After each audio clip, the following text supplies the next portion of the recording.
Hello students, આજે આપણે chapter 7ના વધારાના સ્વાધ્યાય માટે દાખલા જે છે આપ્યા છે આપણે ગણવાની શરૂઆત કરીએ છીએ। પહેલો દાખલો છે 7.12 20 મિલી હેનરી ઇન્ડક્ટર અને 50 માઇક્રોફેરેડે કેપેસિટન્સ ધરાવતા એલસી પરિપથમાં કેપેસિટર પર પ્રારંભિક વિદ્યુતભાર જે છે એ 10 મિલી ક્યુરી આપ્યો છે। પરિપથનો અવરોધ અવગણી શકાય એટલો છે। ધારો કે પરિપથ પૂર્ણ કરવામાં આવે છે તે ક્ષણ એટલે કે t બરાબર 0 સમય છે તો પહેલું કે છે કુલ પ્રારંભિક સંગ્રહિત ઉર્જા કેટલી હશે? શું તેનું એલસી દોલનો દરમિયાન સંરક્ષણ થશે? જો આપણને ABCDE આટલી વસ્તુઓ શોધવાની કીધી છે, આપણે 1 બાય 1 લેતા જઈએ અને ગણતા જઈએ। તો પહેલી જે આપણને માહિતી આપી છે એ મુજબ મને આપે છે L બરાબર 20 મિલી હેનરી, કેપેસિટન્સ જે છે એ આપે છે 50 માઇક્રોફેરેડે અને પ્રારંભિક વિદ્યુતભાર એટલે Q0 જે છે એ 10 મિલી ક્યુરી આપણને આપ્યો છે। પહેલું જે શોધવાનું કીધું છે પ્રશ્ન એની અંદર એ આપણો પ્રશ્ન કંઈક આવો છે કે કુલ પ્રારંભિક સંગ્રહિત ઉર્જા શું હશે? તો જુઓ, પ્રારંભિક સંગ્રહિત ઉર્જા એટલે કેપેસિટરમાં ઉર્જાનો જે સંગ્રહ થયો છે તો પ્રારંભિક સંગ્રહિત ઉર્જા આપણે જાણીએ છીએ કે કેપેસિટરમાં સંગ્રહિત ઉર્જાનું સૂત્ર શું? તો U બરાબર, હું એને U0 સપોઝ લખું તો શું સૂત્ર થાય? 1/2 CV² અથવા તો અહીંયા V નથી ખબર પણ Q ખબર છે તો આપણી પાસે બીજું સૂત્ર છે Q²/2C। આનો હું ઉપયોગ કરી શકું। Q જે છે એ છે 10 મિલી, મિલી એટલે 10⁻³ થશે એનો સ્ક્વેર, અને C જે છે એ 50 માઇક્રો છે, માઇક્રો એટલે 10⁻6। ગણતરી કરો, આ જે છે ગુણાકાર કરશો અને અહીંયા આગળ તમારો જે જવાબ છે એ કેટલો આવી જશે? તો 1 જૂલ। તો આ પ્રારંભિક જે ઉર્જા છે એ તમને અહીંયા આગળ મળી ગઈ। સાથે સાથે બીજું તમને એવું પણ પૂછ્યું છે અહીંયા આગળ કે શું તેનું એલસી દોલનો દરમિયાન સંરક્ષણ થશે? એટલે આ ઉર્જા જે છે પ્રારંભિક અને અંતિમ ઉર્જા શું સમાન રહેતી હશે? તો જો આપણને પ્રશ્નની અંદર એક વાક્ય લખીને આપ્યું છે કે અહીંયા આગળ પરિપથનો અવરોધ અવગણી શકાય તેટલો છે, આવો શબ્દ આપ્યો છે તો એનો સીધો મતલબ થાય જો અવરોધ હોત તો ત્યાં આગળ ઉર્જાનો વ્યય થાય, I જેટલો પ્રવાહ પસાર થાય તો I²R મુજબ ઉષ્મા ઉર્જા રૂપે પણ વ્યય થઈ શકે છે। માટે અહીંયા આગળ લખી શકાય કે અહીં એલસી પરિપથનો અવરોધ અવગણ્ય હોવાથી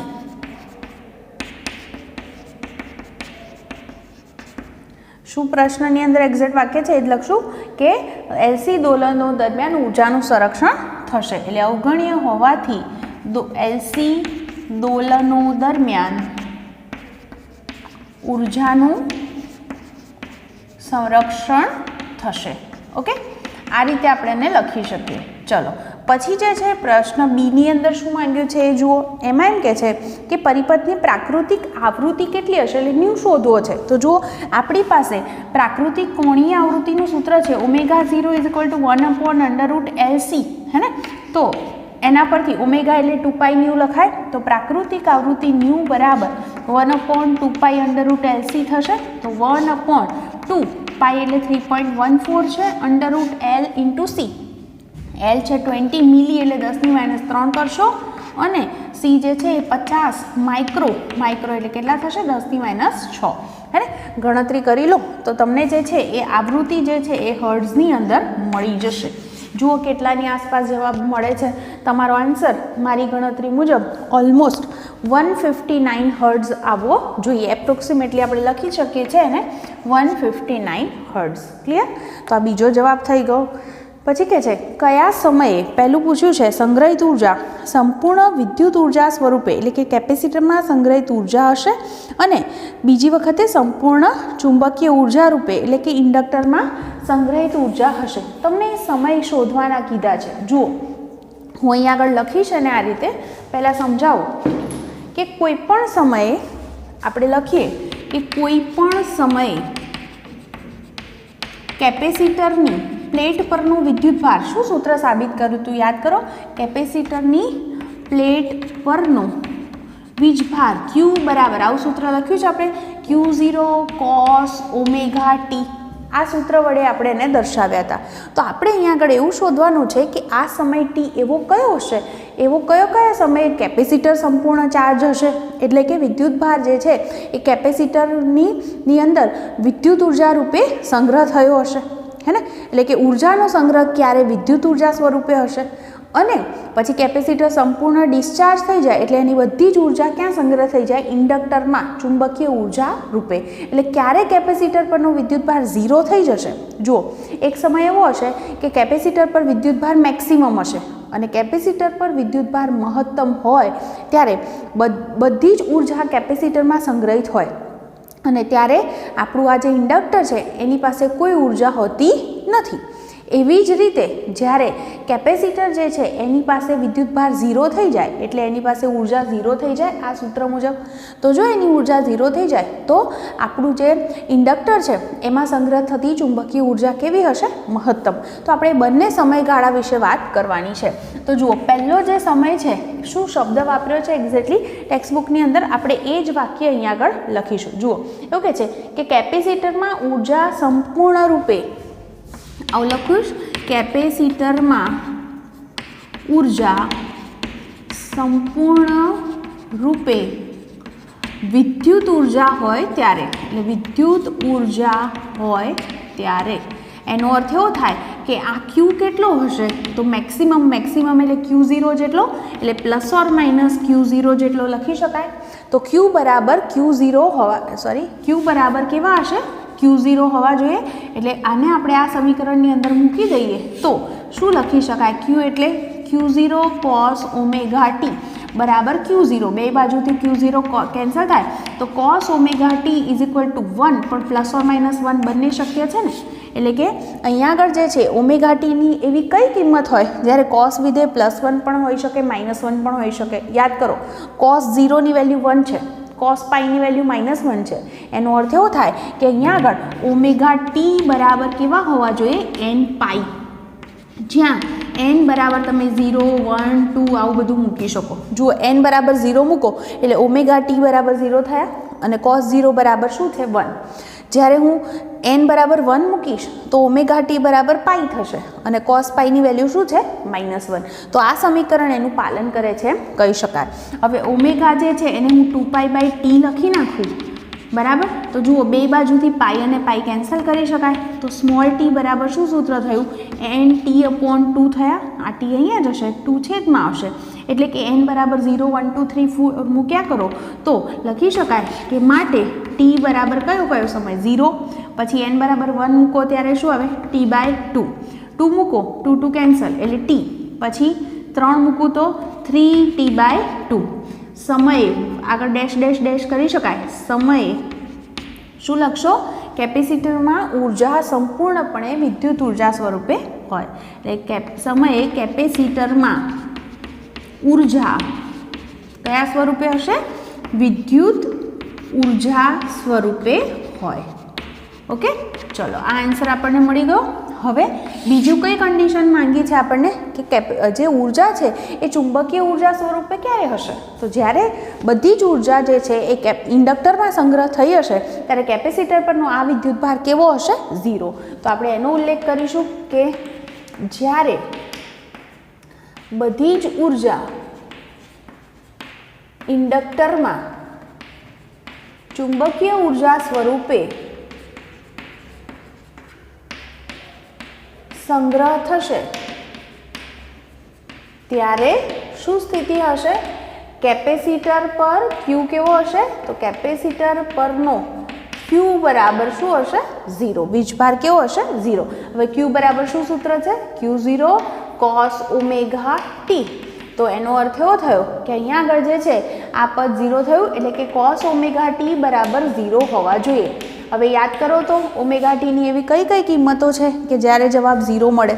તો ઓમેગા ટી બરાબર પહેલું જ યાદ કરો, cos π/2. cos π/2 ની વેલ્યુ શું છે? 0. π/2, 3π/2 આવી રીતે તમે એને લઈ શકો છો. એટલે કે હું વ્યાપક સ્વરૂપ લખું તો omega T is equal two આવું લખીશ 2n + 1 π/2, જ્યાં n બરાબર 0, 1, 2 આવી રીતે મૂકી શકાય. જુઓ ને, પહેલાં n બરાબર 0 મૂકો એટલે પહેલી વેલ્યુ શું આવશે? π/2 આવશે. તો cos π/2 0 છે. પછી n બરાબર 1 મૂકો એટલે 3π/2 થયા. તો cos 3π/2 પણ 0 છે. તો આના પરથી લખી શકાય કે ઓમેગા ટી બરાબર શું હોવા જોઈએ? 2n + 1 π/2. તો અહીંયા આગળથી ફરી પાછું આ જ સમીકરણ માટે લખીએ તો ઓમેગાની જગ્યાએ 2π/T લખી દઉં અને બે બાજુથી પાઈ અને પાઈ કેન્સલ કરું તો જુઓ ને પાઈ અને પાઈ કેન્સલ થશે, અહીંયાથી 2 છે એ છેદમાં જશે, T અહીંયા જશે તો T બરાબર શું સૂત્ર મળશે 2n + 1 T અહીંયા જાય એટલે T/ શું થઈ જશે 4 હે ને. માટે જ્યારે T બરાબર કયો સમય લખું પહેલાં 0 લઈશ ત્યારે પહેલો સમય શું આવશે T/4. આપણે થિયરીમાં પણ આ વસ્તુ જોયેલી જ છે. પછી જ્યારે હું n બરાબર 1 મૂકીશ ત્યારે 3T/4, પછી કેટલા આવશે 5T/4. આ સમયે બધી જ ઉર્જા ચુંબકીય ઉર્જા રૂપે હોય. ઓકે, તો આ રીતે આપણે આપણો જવાબ લખી શકીએ. તો આપણો જે આન્સર હતો આ કયો હતો સી. હવે ડીનો વારો છે. હવે ક્વેશ્ચન ડી શું કહે છે એ જોવાનું છે. જુઓ ડી માટે એમ કહે છે, પ્રશ્ન લઈ લો. હા, એમ કહે છે કે ઇન્ડક્ટર અને કેપેસિટર વચ્ચે કયા કયા સમયે કુલ ઉર્જા સમાન રીતે વહેંચાશે. એટલે બંને પાસે ઉર્જા સરખી ક્યારે હશે? સરખી છે એનો મતલબ જે ટોટલ હોય, ટોટલ આટલી હોય તો એની કેવી હશે? અડધી અડધી હશે હે ને. તો એ તમારે સમય અહીંયા આગળ શોધવાનો કીધો છે. એટલે કે લખી શકાય કે જ્યારે કેપેસિટર અને ઇન્ડક્ટર પાસે ઉર્જા સમાન હોય ત્યારે એવું લખાય. એ ઉર્જા જે છે એને હું યુ ડેશ કહું તો એ કેવી હશે ઉર્જા? પહેલાં કરતાં અડધી હે ને. પહેલાં U0 હોય તો એના કરતાં કેવી હશે? અડધી. હવે ઉર્જાની વાત કરીએ તો U = Q²/2C લખું બરાબર, કારણ કે સરખી જ છે ઉર્જા. તો જેટલી ઇન્ડક્ટરમાં ગણો એટલી જ કેપેસિટરમાં છે. તો તમે બંને માટે ગમે તે સૂત્ર માટે ગણી શકો છો. આપણને કેપેસિટરમાં ઉર્જાનું સૂત્ર સંગ્રહિત Q²/2C ખબર છે અને ઇન્ડક્ટરમાં 1/2 Li², પણ આઈ આપણે ગણ્યા નથી. માટે આપણે કેપેસિટર પાસે જેટલી ઉર્જા છે એટલી જ ઇન્ડક્ટર પાસે છે એવું આપણે જાણીએ જ છે. સમાન જ ઉર્જા છે તો કોઈ એકની ગણી અને એના પરથી વાત લખી શકીએ છીએ. એટલે ઉર્જાનું સૂત્ર મેં કેપેસિટર માટે જે છે એ જ લખ્યું છે. અને U0 બરાબર શું સૂત્ર છે? Q02/2C. તો 2C અને 2C કેન્સલ થાય એટલે Q'² બરાબર Q02/2. એટલે કે Q' બરાબર શું લખી શકાય? ± Q0/√2 થશે. આટલો વિદ્યુતભાર હશે. ઓકે, હવે આપણે જો એની અંદરથી સૂત્રમાં કિંમત મૂકીએ તો Q' બરાબર ફરી પાછું આપણું સૂત્ર શું છે? Q0 cos ωt. એટલે લખી શકું અહીંયા Q0 cos ωt ± Q0/√2. તો બે બાજુ Q0 કેન્સલ થાય એટલે કે cos ωt બરાબર કેવી વેલ્યુ હોવી જોઈએ? ± 1/√2. હવે યાદ કરો જ્યારે કોસનું જ્યારે ટેબલ બોલો છો હે ને તો શું છે? સાઇન કરતાં ઉલટું બરાબર. એટલે કે આપણે કહીએ 0, 1/2, 1/√2, √3/2 અને 1 સાઇન માટે. તો કોસ માટે શું ટેબલ છે? 1, √3/2, 1/√2, 1/2 અને 0 બરાબર. કોસ માટે ઉલટું આવે. તો એનો મતલબ એમાં 1/√2 વેલ્યુ ક્યારે આવે છે? જ્યારે એની વેલ્યુ 45 ડિગ્રી હોય છે ત્યારે હે ને. હવે પ્લસ માઇનસ બે માટે મારે લખવાનું છે તો હું અહીંયા આગળ લખી શકું કે cos જે છે cos π/4 લખું તો એ 1/√2 છે અને cos 3π/4 લખું તો એ કેવા છે? -1/√2. એટલે કે લખી શકાય આ બાજુ જો હું લખું તો લખાય કે માટે cos ωt બરાબર કાં તો cos π/4 હોય અથવા cos ωt બરાબર શું હોય? 3π/4.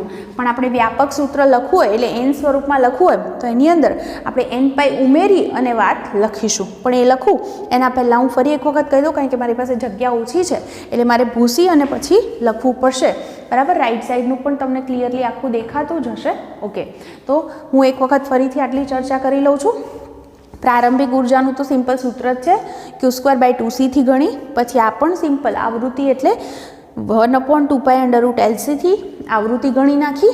પછી અહીંયા આગળ આપણે એ સમય શોધવાનો હતો કે જ્યારે કેપેસિટર પર ઉર્જા જે છે એ વિદ્યુત ઉર્જા સ્વરૂપે હોય અને ઇન્ડક્ટર પર ઉર્જા ચુંબકીય ઉર્જા સ્વરૂપે હોય સંપૂર્ણ. એટલે કોઈ એક પાસે જ ઉર્જા છે એ સમય શોધવાનો હતો. તો આપણે આટલું જાણતા હતા કે જ્યારે બધી જ ઉર્જા વિદ્યુત ઉર્જા સ્વરૂપે હોય ત્યારે કેપેસિટર પરનો વિદ્યુતભાર મેક્સિમમ હોય છે. આપણે એને Q0 અથવા Qm ગમે તે લખી શકીએ છીએ.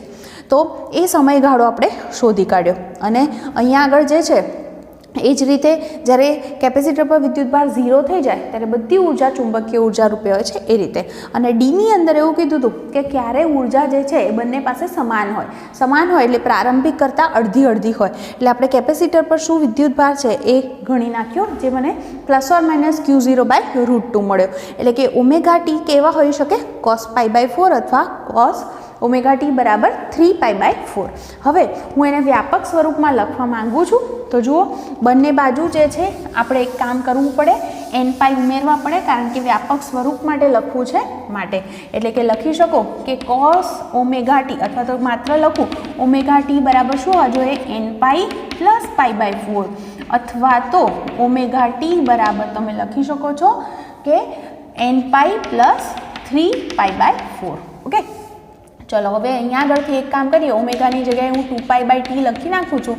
આમાં પાઈ કોમન છે એટલે વધશે શું, n + 1/4. 4 જો લસા લઈ લઈએ તો 4n + 1 π/4 લખી શકાય. પાઈ કોમન કાઢી લીધા છે મેં, બરાબર. 4 લસા લીધો એટલે 4n + 1 અને શું આવશે, π/4. અને એ જ રીતે આની અંદર શું આવશે, ઓમેગાની જગ્યાએ 2π/t લખીએ તો અહીંયા શું લખી શકાય, અહીંયા આગળ પણ 4 લસા લઈએ તો 4n પ્લસ શું આવશે, 3 અને શું લખાશે, π/4. તમે બે બાજુથી પાઈ અને પાઈ કેન્સલ કરી શકો છો, 2 ને છેદમાં લાવી શકો છો. તો t બરાબર સૂત્ર મને મળી જશે 4n + 1 t/ કેટલા થઈ જશે, 4 × 2 = 8. અને અહીંયા આગળ આમાં થશે t બરાબર 4n + 3 અને અહીંયા આગળ પણ પાઈ અને પાઈ કેન્સલ કર્યા હોય એટલે t/8 થઈ જશે. હવે તમારે શું કરવાનું, પહેલાં n બરાબર 0 મૂકો એટલે પહેલો સમય શું આવે, t/8 આવે. પછી 1 મૂકું તો 5t/8, બરાબર. તો એવી રીતે સમયગાળો આપણે ગણી શકીએ અને એની મદદથી આપણો જવાબ જે છે એ નક્કી કરી શકીએ. તો અહીંયા આગળ લખીશ કે માટે t બરાબર પહેલો સમય જે છે એ શું આવશે, t/8. પછી જે છે એ આવશે 3t/8, કારણ કે પ્લસ માઇનસ બંને જોવાના છે. આમાં તમે 0 મૂકો, n બરાબર 0 મૂકો ત્યારે આ પદ 0 એટલે 3t/8 આવશે. એક આ પછી આ પછી આ, કારણ કે પ્લસ પણ થાય છે અને માઇનસ પણ થાય છે એટલા માટે. તો બંને આ રીતે લખવાના છે. પછી આમાંથી મૂકો છો એટલે 5t/8, પછી આમાંથી મૂકશો તો 7t/8. આ બધા સમયે કેપેસિટર અને ઇન્ડક્ટરની ઉર્જા કેવી હશે, સમાન હશે, બરાબર. તો આપણને એ સમય પણ મળી ગયો. તો આ જે આપણો આન્સર હતો એ આન્સર ડી થયો. અને લાસ્ટમાં આન્સર ઈની અંદર કે છે કે ઈની અંદર એવું કહે છે કે જો પરિપથમાં અવરોધ દાખલ કરવામાં આવે તો છેવટે કેટલી ઉર્જા ઉષ્મા ઉર્જા રૂપે વ્યય થાય. જુઓ અહીંયા આગળ જવાબ તમે લખી શકો છો કે જ્યારે આપણે અવરોધ જોડીશું તો બધી જ ઉર્જા જે છે એ અવરોધ પાસે ઉષ્મા ઉર્જા રૂપે વ્યય થશે, બરાબર. તો આ રીતે તમે બધા જવાબ લખી શકો છો. તો આઈ હોપ તમને આખો દાખલો જે છે એ સમજાઈ ગયો હશે. આપણો દાખલા નંબર 12 હતો, થોડોક લાંબો છે પણ એને સરસ રીતે સમજો તો ખ્યાલ આવી જાય છે. હવે દાખલા નંબર 13ની વાત કરું. જો દાખલો જે છે 13, એની રકમ જોઈએ આપણે. એમાં એમ કીધું છે કે 240 વોલ્ટ અને 50 હર્ટ્ઝ એસી સ્ત્રોત સાથે 0.50 હેનરી ઇન્ડક્ટન્સ ધરાવતી કોઇલ અને 100 ઓહ્મ અવરોધને જોડેલો છે. એટલે તમારી પાસે જુઓ ને શું છે, એક ઇન્ડક્ટર છે અને બીજો શું છે, અવરોધ. હવે કે છે કોઇલમાં મહત્તમ પ્રવાહ કેટલો હશે, એટલે તમને Im શોધવાનો કીધો છે. મહત્તમ વોલ્ટેજ અને મહત્તમ પ્રવાહ વચ્ચે સમય તફાવત કેટલો હશે એ પણ શોધવાનો કહે છે. જુઓ, મને જે માહિતી આપી છે દાખલામાં એ હું લખું તો પહેલું મને V આપ્યા છે અથવા તો RMS આપ્યા છે 240 વોલ્ટ, આવૃત્તિ આપે છે મને 50 હર્ટ્ઝ, ઇન્ડક્ટન્સ આપે છે 0.50 હેનરી, પછી અવરોધ જે છે એ મને કેટલો આપ્યો છે, 100 ઓહ્મ. હવે પહેલું જે શોધવાનું કીધું છે એ કોઇલમાં મહત્તમ પ્રવાહ શોધવાનો કીધો છે, એટલે Im શોધવો છે. તમે બધા જ જાણો છો કે જ્યારે મારે Im જોઈતો હોય તો લખી શકું કે મહત્તમ પ્રવાહ Im બરાબર, અથવા તો આવું લખીએ Im બરાબર લખી શકાય Vm/Z, હે ને. Z એટલે ઇમ્પિડન્સ. V મેક્સિમમ જે છે એ આપણને ડાયરેક્ટ આપ્યો નથી, તો આપણે જાણીએ છીએ √2 × VRMS લખી શકાય એને. અને ઇમ્પિડન્સ જે છે ઝેડ કઈ રીતે શોધાય? તો આપણી પાસે અહીંયા આગળ ઇન્ડક્ટર પણ છે અને અવરોધ પણ છે, એટલે શું સૂત્ર થશે? R² પ્લસ શું લખી શકો છો તમે એને? XL². હવે અહીંયા આગળ એ જ રીતે √2 VRMS, અને તમે બધા જ જાણો છો કે XL એટલે શું થશે? તો 2 ઓમેગા ઇન્ટુ L એટલે 2 પાઈ ન્યૂ L². હવે બધી કિંમતો આપણે લખી દઈએ તો √2 VRMS છે 240 અપોન અંડર રૂટ શું કરશું? R². આની વેલ્યુ 100 છે, એનો સ્ક્વેર આવશે, પ્લસ અહીંયા આગળ 2 પાઈ ન્યૂ એટલે 50, અને L કેટલા મૂકશો? 0.50, તો 0.50 એનો સ્ક્વેર. બરાબર. તો પહેલાં છેદની ગણતરી કરી લેવાની, વર્ગમૂળ લઈ લેવાનું, ત્યારબાદ જવાબ શોધી કાઢજો. તો IM શું મળે છે તમને એ જુઓ. મેં જે ગણ્યો છે એ મુજબ મારો આન્સર ઓલમોસ્ટ 1.823, એટલે હું એને 1.82 એમ્પિયર લખું છું. બરાબર. આ રીતે આપણો જવાબ મળી જશે. આ પ્રશ્ન આપણો એ હતો. હવે બી વિશે વાત કરું. જુઓ શું કહે છે? હવે મહત્તમ વોલ્ટેજ અને મહત્તમ પ્રવાહ વચ્ચે સમય તફાવત કેટલો હશે? ડેલ્ટા ટી શોધવાનો કીધો છે. પહેલી જો હું વાત કરું કે બંને વચ્ચે કડા તફાવત શું છે? ફાઈ. કારણ કે મને જો ફાઈ ખબર હશે તો જ હું એના પરથી ગણતરી કરી શકું છું. કારણ કે બંને વચ્ચેનો જે તફાવત છે એ ઓમેગા ઇન્ટુ ટી બરાબર ફાઈ આપણે જાણીએ છીએ. તો એના પરથી મારે ટી અથવા તો એને ડેલ્ટા ટી કહી દો તો એ ડેલ્ટા ટી શોધવાનો છે. બરાબર. તો પહેલાં મારે ફાઈ શોધવો પડશે. તો હવે તમે યાદ કરો ફેઝર ડાયાગ્રામ. જો હું એમ કહું કે આ દિશામાં આપણે પ્રવાહ IM બતાવીએ તો માત્ર જ્યારે આપણે અવરોધની વાત કરીએ છીએ ત્યારે વોલ્ટેજ અને પ્રવાહ સમાન કળામાં હોય છે, એટલે એ જ દિશામાં હું એના વોલ્ટેજ VR ને દર્શાવી શકું. જ્યારે ઇન્ડક્ટરની વાત કરું છું તો ઇન્ડક્ટર, અહીંયા અવરોધ છે અને ઇન્ડક્ટર છે, તો ઇન્ડક્ટર જે હોય તો ઇન્ડક્ટરમાં પ્રવાહ વોલ્ટેજ કરતાં π/2 પાછળ છે, અથવા તો એવું કહેવાય કે વોલ્ટેજ છે એ પ્રવાહ કરતાં π/2 આગળ છે. તો તમે જાણો છો પ્રવાહ અહીંયા બતાવ્યો હોય તો વોલ્ટેજ જો આગળ હોય VL તો મારે એને અહીંયા બતાવવા પડે, અને બે વચ્ચે ખૂણો શું બનશે? 90. આ VL અને VR બંનેનું જે પરિણામી જે વોલ્ટેજ છે VM કહું તો એ આ દિશામાં હોય તો VM અને IM વચ્ચેનો જે ખૂણો છે એ φ થયો. કારણ કે તમે અહીંયા સમાંતર બાજુ ચતુષ્કોણની રીત લેશો એટલે તમને એ બંનેનું પરિણામી આ રીતે મળી જશે. ઓકે. તો હવે લખી દો કે ધારો કે IM અને VM વચ્ચેનો કોણ φ હોય તો જુઓ tan φ શોધું તો tan φ શું થાય? tan φ એટલે શું સૂત્ર છે આપણી પાસે? તો tan φ એટલે સામેની બાજુ ભાગ્યા પાસેની બાજુ. સામેની બાજુ એટલે VL થશે, તો એ લખી શકું VL અપોન કેટલા છે? VR. હે ને? તો બંનેનો ગુણોત્તર લઈ અને તમે જવાબ શોધી શકો છો. તો હવે આપણે આટલી વસ્તુ લખવાની રહેશે કે VL અને VR કેટલા છે. તો જુઓ VL જે છે એ ડાયરેક્ટલી આપણને ખબર નથી, તો આપણે એ બધું જ જાણીએ છીએ કે V = IR સૂત્ર મુજબ હું અહીંયા આગળ લખી શકું VL એટલે IM ઇન્ટુ XL લખાય, અને VR એટલે IM ઇન્ટુ R લખી શકાય. આ બે કેન્સલ થઈ જશે એટલે જવાબ મળ્યો XL અપોન R. એટલે tan φ = XL upon R. XL જે છે તમે આની ગણતરી કરી હોય એટલે આની કિંમત ગણેલી હોય, અને R તો 100 છે જ. બરાબર. આની ગણતરી કરો છો XL કેટલા આવે છે જુઓ ને, સાઈડ ચેક કરો. આઈ થિંક 157 જે છે લગભગ આવતા હોવા જોઈએ.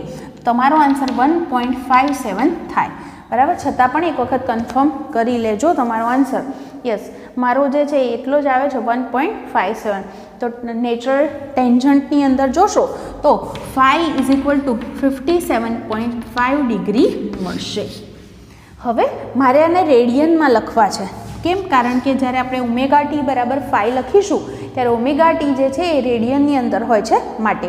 બરાબર. તો એટલા માટે જે છે કારણ કે ઓમેગાનો એકમ રેડિયન પર સેકન્ડ અને સમયનો સેકન્ડ માટે એ પદ રેડિયનમાં છે, તો મારે આને રેડિયનમાં ફેરવવા છે. તો તમે બધા જ જાણો છો કે 180 ડિગ્રી હોય તો 180 ડિગ્રી એટલે પાઈ રેડિયન લખાય. તો 57.5 ડિગ્રી બરાબર કેટલા રેડિયન? તો ફાઈ બરાબર થશે 57.5 ઇન્ટુ પાઈ એટલે 3.14 અપોન 180. તો ઓલમોસ્ટ તમારો આન્સર મળી જશે 1 રેડિયન. બરાબર, આટલો જવાબ તમને મળશે. હવે જે મારે વાત કરવી છે સમય તફાવત, તો હું લખીશ કે ઓમેગા ટી બરાબર 5 અથવા તો ટીની જગ્યાએ હું ડેલ્ટા ટી લખી લઉં છું, જેથી મને સમય તફાવત મળી શકે. તો ડેલ્ટા ટી બરાબર શું આવશે? 5 અપોન ઓમેગા. બસ હવે બંને કિંમત મૂકી દો. અહીંયા આગળ જે છે ફાઈ જે છે એ 1 છે, ઓમેગા એટલે 2 પાઈ ન્યૂ હોય. અહીંયા આગળ આપણે કિંમતો જાણીએ છીએ, પાઈ એટલે 3.14 અને ન્યૂ જે છે આવૃત્તિ, એ આવૃત્તિ અહીંયા આગળ આપણને 50 આપેલી છે. તો એનો અર્થ થયો 1/314. આવો આપણો આન્સર થશે. તો 1 પોઈન્ટ સમથિંગ તમે મિલી સેકન્ડની અંદર જવાબ મળી શકે છે. સોરી 1 પોઈન્ટ નહીં, 3.2 મિલી સેકન્ડ ભાગાકાર કરશો તો તમારો આન્સર જે છે એ 3.2 ઇન્ટુ 10⁻³ સેકન્ડ અથવા તો 3.2 મિલી સેકન્ડ જેવો જવાબ આવશે. ઓકે, તો હવે તમને આ રીતે ખ્યાલ આવી ગયો હશે શું કીધું છે. જો આની અંદર સમજ પડી હોય તો એના પછીનો જે દાખલો છે, દાખલા નંબર 14, એ પણ કંઈક આવી જ રીતે ગણવાનો છે. તો આખો દાખલો તમને ક્લિયરલી દેખાયો હશે, તો તમે એને લખી લેજો. હવે નેક્સ્ટ દાખલા તરફ જઈએ. 14મો દાખલો જુઓ. હવે એની અંદર કયો પરિપથ આપ્યો એ જુઓ. એમાં કહે છે કે ઉપરનો દાખલો છે એમાં ઊંચી આવૃત્તિવાળા સ્ત્રોત એટલે 240 વોલ્ટ 10 કિલોહર્ટ્ઝ આવૃત્તિ સાથે જોડવામાં આવે તો એ અને બી સ્વાધ્યાયના જવાબ મેળવો. ખૂબ ઊંચી આવૃત્તિએ પરિપથમાં રહેલ ઇન્ડક્ટર ખુલ્લા પરિપથની માફક વર્તે છે. એ વિધાન સમજાવો. ડીસી પરિપથમાં સ્થાયી અવસ્થા આવે પછી ઇન્ડક્ટરની વર્તણૂક કેવી હશે એ પણ કહેવાની છે. એટલે જુઓ, હવે તમારી પાસે જે છે એ દાખલા નંબર 14ની અંદર વોલ્ટેજ જે છે એ 240 વોલ્ટ છે. બરાબર, આને જ આપણે VRMS તરીકે ઓળખીએ છીએ. આવૃત્તિ છે 10 કિલો હર્ટ્ઝ એટલે 10⁴ હર્ટ્ઝ લખી નાખું છું. નેક્સ્ટ જે છે મારી પાસે એલની વેલ્યુ 0.50 હેનરી હતી અને અવરોધ જે છે એ અવરોધ કેટલો હતો? 100 ઓમ. બરાબર, હવે કહે છે કે તમારા જવાબ શું હવે થશે? એ અને બી એ લેવાના છે. આમ તો મેં રહેવા દીધું હોત તો અંદર સુધારો કરી દેત. પહેલાં શું શોધવો છે? મહત્તમ પ્રવાહ. તમે બધા જ જાણો છો, અગાઉની જેમ જ ગણવાનું છે, ખાલી આવૃત્તિ બદલાઈ ગઈ. તો મહત્તમ પ્રવાહ IM બરાબર શું લખું સૂત્ર? VM upon Z. Z એટલે ઇન્ડક્ટન્સ શું થશે? R² plus XL². XL એટલે કેટલા છે આપણી પાસે? શું સૂત્ર છે એનું? 2 પાઈ ન્યૂ L. બરાબર, બસ હું હવે આની અંદર કિંમતો મૂકી દઈશ. આ થયા 240 √R² એટલે 100નો સ્ક્વેર પ્લસ 2 પાઈ. હવે જુઓ આવૃત્તિ શું મૂકું? 10⁴ મૂકીશ અને L તો 0.5 છે જ. બરાબર, એનો સ્ક્વેર. ગણી લો કેટલો જવાબ આવે છે તમારો. એમ્પિયરની અંદર જવાબ મળશે. ચલો, આ દાખલાની અંદર મને જે જવાબ મળે છે એ કંઈક આવો મળ્યો. 1.08 આવો આવે છે ઇન્ટુ 10⁻² અથવા તો એને 1.1 ઇન્ટુ 10⁻² લખી શકું છું. એક મેં અહીંયા ભૂલ કરી. અહીંયા આગળ VM જે છે એ નથી આપણને, VRMS આપ્યા છે. તો આને √2 VRMS લખી દઉં ને, √2 ઇન્ટુ VRMS એટલે અહીંયા √2 પાછા ગુણાશે. તો ફાઇનલી હવે મારો આન્સર જે છે એ છે 1.1 ઇન્ટુ 10⁻² એમ્પિયર. બરાબર, ચલો નેક્સ્ટ જે છે એ નેક્સ્ટ શું શોધવાના હતા? એ હતા વોલ્ટેજ અને પ્રવાહ વચ્ચે સમય તફાવત. તો હવે પહેલું જે છે આપણે કળા તફાવત શોધીએ. તો કળા તફાવત શું હતો? ફાઈ બરાબર tan phi બરાબર આપણે હમણાં જ સૂત્ર લખ્યું હતું. શું થતું હતું? તો VL અપોન VR એટલે V = IR પરથી I અને I કેન્સલ થાય છે એટલે XL અપોન શું હતું? R. XL જે છે એ તમે ઓલરેડી અહીંયા આગળ ગણતરી કરી હોય તો એ કિંમત તમારે મૂકવાની છે, અથવા તો 2 pi nu into L upon R લખી દઈશ. હવે જુઓ ને શું કિંમતો છે. આ 100 છે અને ઉપરની કિંમત બહુ મોટી મળશે તમને, કારણ કે આવૃત્તિ જે છે એ આટલી મોટી છે માટે તમારો આન્સર ઓલમોસ્ટ આવે છે 31400. 31400 0 0 કેન્સલ થાય, 3 1 4 થયો answer. tan phi is equal two, તો આને તમે 100 પાઈ લખી શકો છો. 100 પાઈ એટલે ખૂબ જ મોટો જવાબ કહી શકાય. એટલે એનો અર્થ અહીંયા આગળ લખી શકાય કે ફાઈ જે છે બંને વચ્ચેનો જે કડા તફાવત જે છે એ મોટો મળશે. મોટો એટલે કેટલો હોઈ શકે? 90, હે ને? તો અહીંયા આગળ લખી શકો કે માટે ફાઈ જે છે એ ફાઈ કેવો હોઈ શકે? 90, અથવા તો રેડિયનમાં લખવો હોય તો કેવો હોઈ શકે? π/2 હશે. બરાબર. તો આ રીતે આપણે જવાબ લખી શકીએ. નેક્સ્ટ જે છે એ મને શું કીધું છે કે જો અહીંયા આગળ ઇન્ડક્ટર જે છે, જો અહીંયા કહે છે કે ખૂબ જ ઊંચી આવૃત્તિએ પરિપથમાં ઇન્ડક્ટર ખુલ્લા પરિપથની માફક વર્તે છે.